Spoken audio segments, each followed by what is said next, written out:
একটা কবিতা লিখব বলে বেঁচে আছি। একটা কবিতা।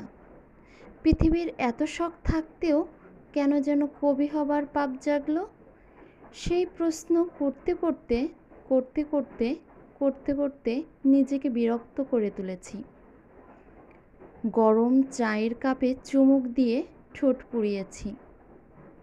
কোনো কারণ ছাড়া প্রেমিকা ছেড়েছি, বউকে তালাক দিয়েছি, ঢাকার অলিগলি চষে বেরিয়েছি, নিজেকে জেনে বুঝে নিকোটিন উড়িয়েছি।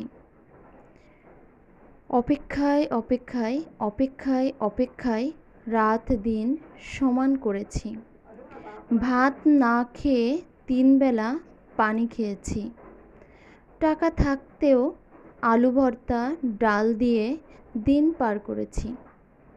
প্রেমিকা, বউ, বান্ধবী